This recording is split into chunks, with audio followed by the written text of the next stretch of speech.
All right, welcome back, everybody. Today we've got two topics to cover, and I'm going to blow this thing up so we can see it clearly. So today we're going to talk about agenda setting, high and low order needs, and then what I'm going to call the triage and bridge metaphors. So I know there's three things on there, but they all relate. So that's why I say there's two big topics. But when you to sort of set the context, when you have consultations, obviously one of the first things you're going to ask is going to be something along the lines of, what do you hope to accomplish today? What do you want to accomplish today? And when you ask that question, you're going to get a variety of responses.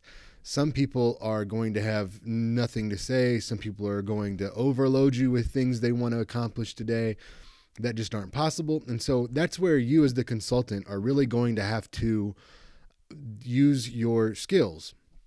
That's one of the things that makes you a consultant, is that in that moment, you're going to be able to sort of divide out or categorize the different things that they want to accomplish and put them into three main points. Just like in a speech, we would tell people to use three main points.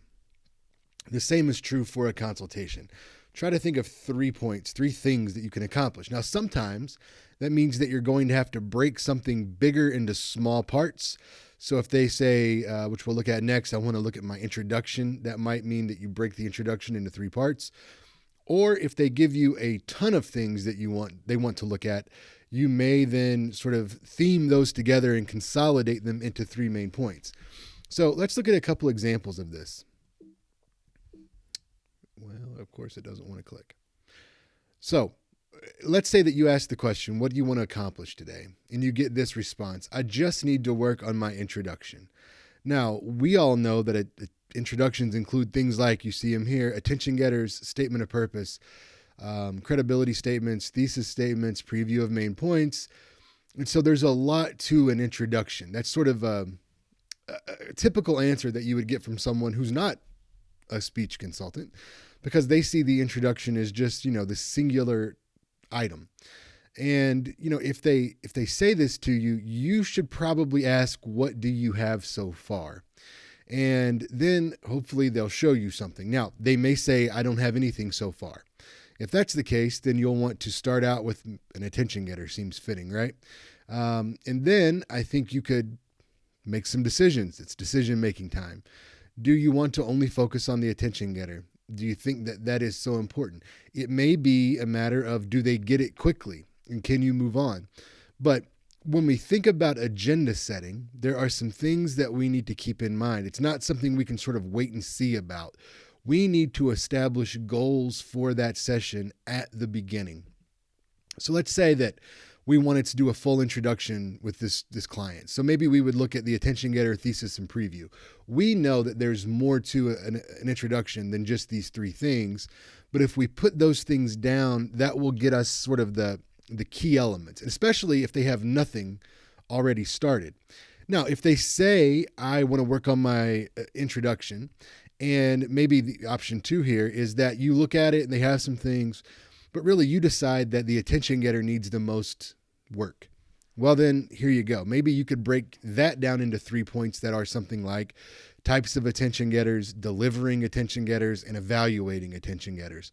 So in other words, would this get your attention? Does it get the client's attention? Think about options that you have, and is there someone that this client could brainstorm or test run these different attention getters on?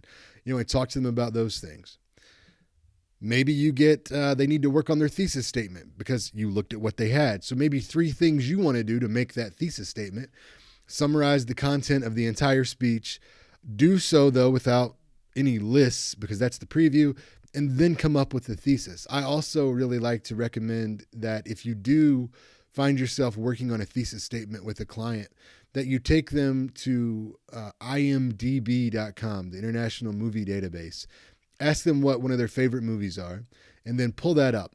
And on there, you'll see, usually right below the image, the thesis of that movie. So there's going to be a 1-sentence summary, not the plot summary that's very detailed, but the 1-sentence summary. That's the thesis. And that's what they need to do with their speech. Put all of it together collectively and get to what it all really means. Option 4, I've got question marks because God knows what kind of things you're going to find. I mean, somebody may have a pretty good jump, and they might say, I need to work on my introduction, but you look over the introduction, it looks pretty good. And you also, though, notice that it's a persuasive speech that's not persuasive, or it's an informative speech that is persuasive. Then your job as the consultant isn't just to say, okay, well, we worked on your introduction, have a good day. You'll want to tactfully point out that you see other issues. So what you might say is something like, well, I think we could polish up the introduction a little bit. And to do that, we would probably want to look at the attention getter. That's main point 1 for your agenda. But I think more importantly, we need to take out the persuasive or informative or whatever it is. And then 3, replace it with whatever is correct.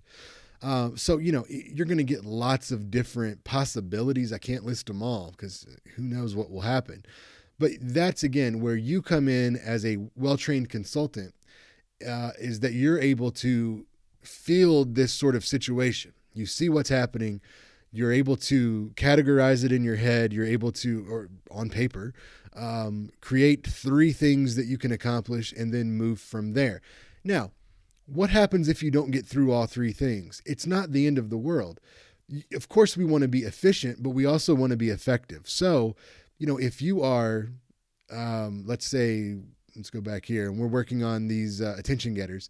If they still can't get the type of attention getter they want, but maybe you've given them some options and told them about the pros and cons of each one, that gets to evaluation, but you don't have time to cover the delivery, that's not a huge thing. What I would recommend then is to invite them back for another consultation, assuming their presentation isn't immediately following their current consultation.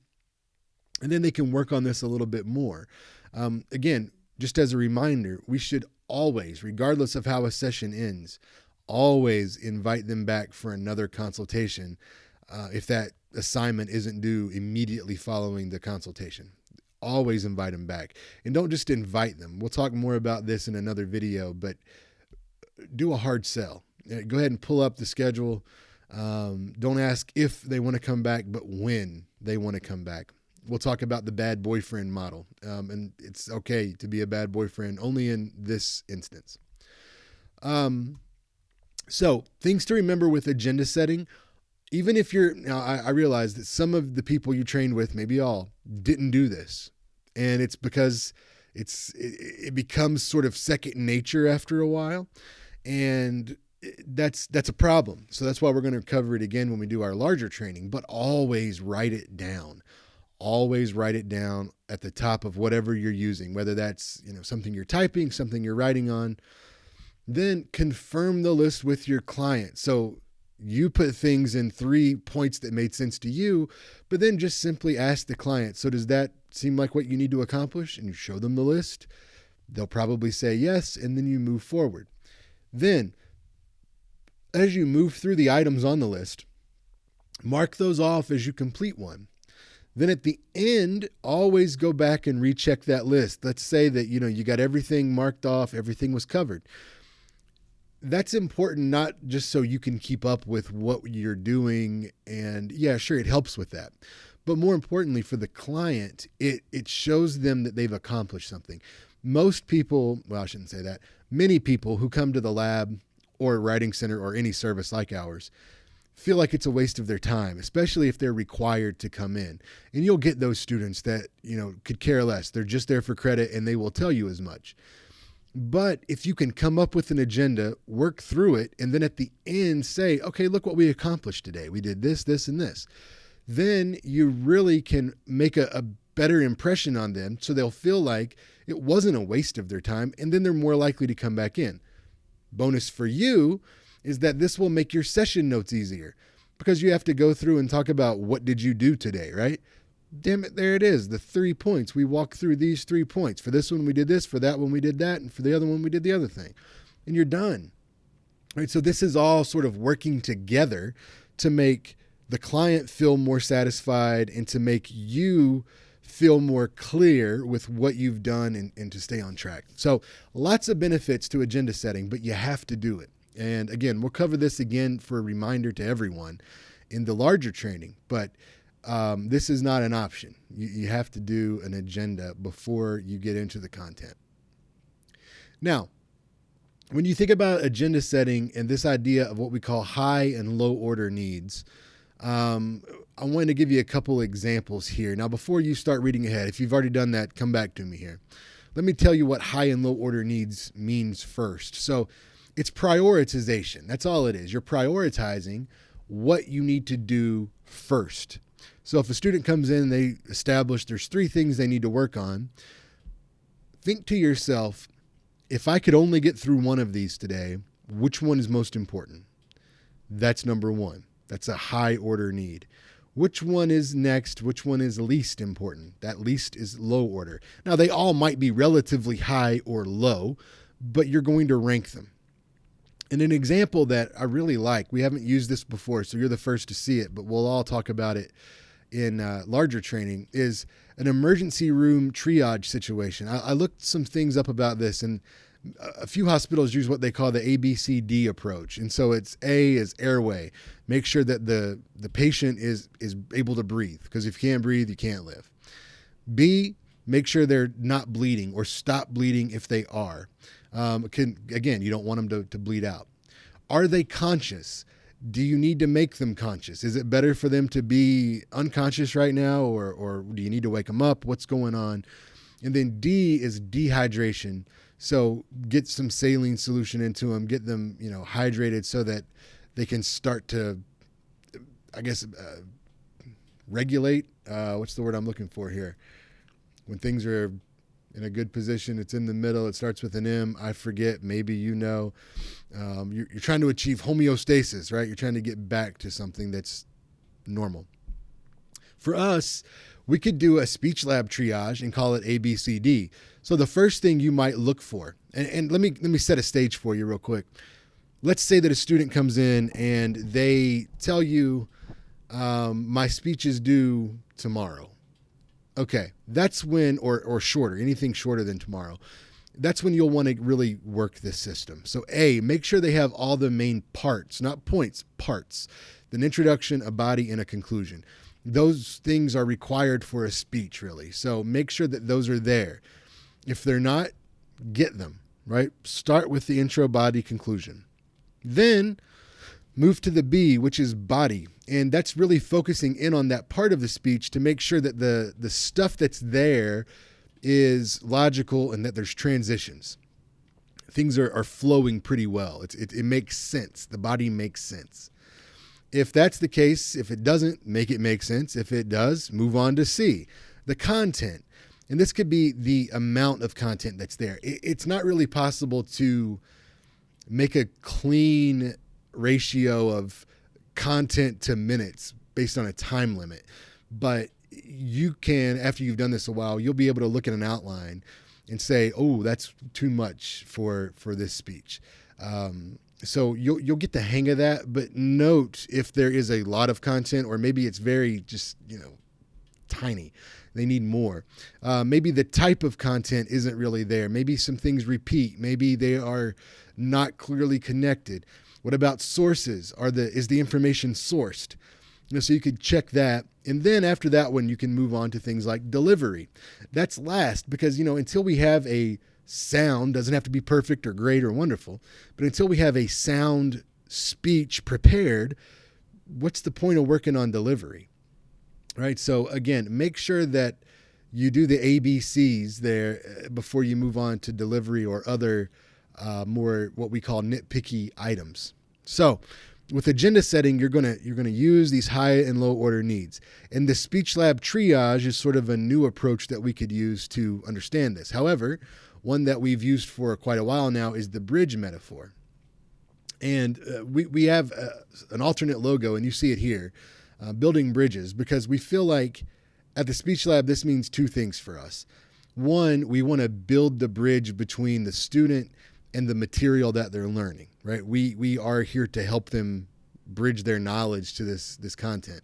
But we are also thinking of building bridges as a speech or a presentation being the bridge the student needs to use to get from point A, being in the class, to point B, passing the class. I mean, this is the assignment that they're given. So one way we think of it is like this. The green that you see here on the screen, these are hills.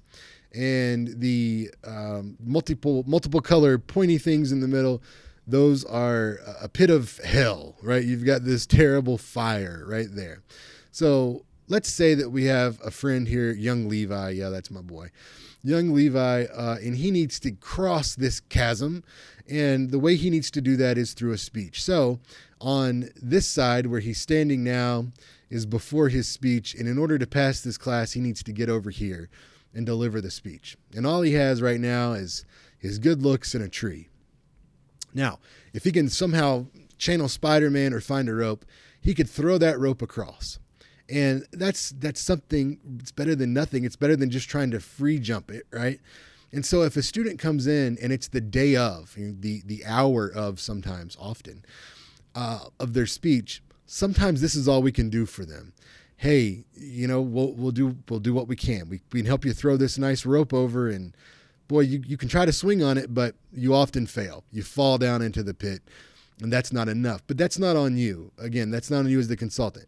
If the client doesn't come in enough time for us to help them, then that's their issue. But let's say we're back up here and we've got a little more time. We've got a few days. We'll throw that rope across, but then we might throw a second rope across and make some rungs between to connect these two ropes.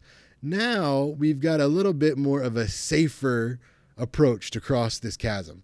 So this would sort of be a decent speech. We've gone through the ABCDs. They're all there. We've addressed all of them.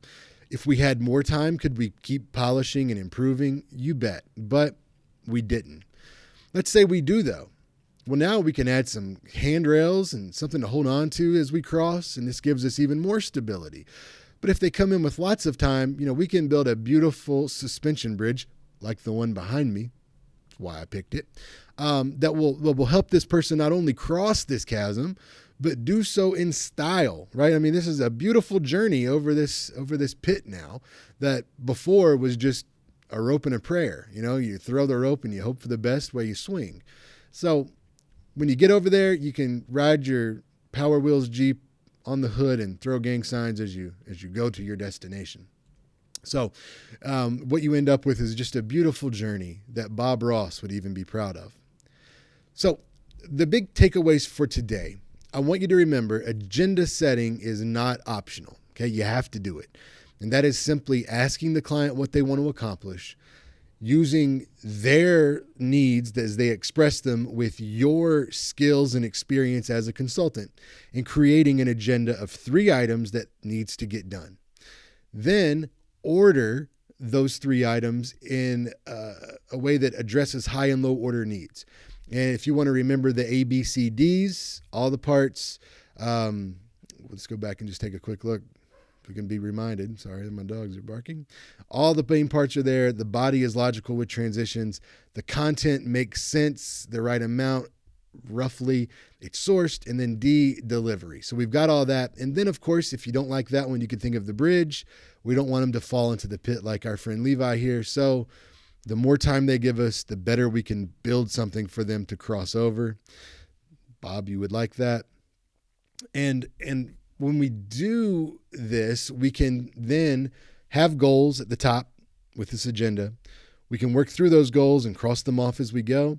And then at the end, we can remind the student, look what we accomplished today, and put that in the session notes. That's going to be seen by probably me or Janine, you, the client, and potentially the professor.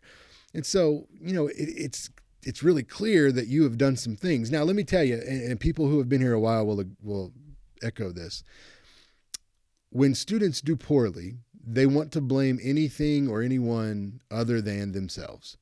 This shouldn't be shocking to you, I'm sure. So if you create this agenda, follow the agenda, and include it in the session notes, that professor, say, will know that you did what you were supposed to do. So if the client or student at that point, if the professor comes in and says, yeah, I don't know, they gave me bad advice at the speech lab. They never even told me about needing an attention getter. You can go back and look at those notes and see, oh, no, we did. We walked them through the introduction is what we focused on. And specifically, we looked at types of attention getters, evaluating attention getters and delivering attention getters. So don't blame us. And that's just good information to have in general, but it could also be useful if we get some problematic student who wants to blame us for their failings. So remember to do the agenda setting, keep in mind the triage and the bridge, and help students get over that chasm like only you can. And I know at first this is kind of clunky. You're new, and so especially once you start out on your own, you'll want to think this through very consciously every time.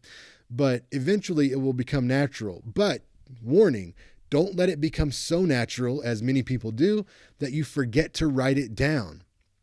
I know that many of the people you're training with haven't done that.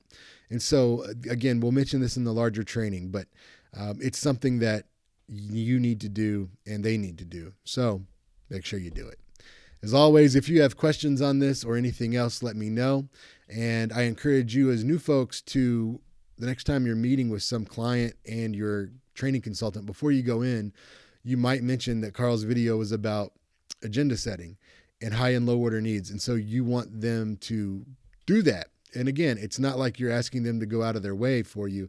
It's something they know how to do, and they probably naturally do it. But when training, it's important to see it. All right. Have a great week or weekend or whenever the hell you're watching this. And I will see you next week. Take care.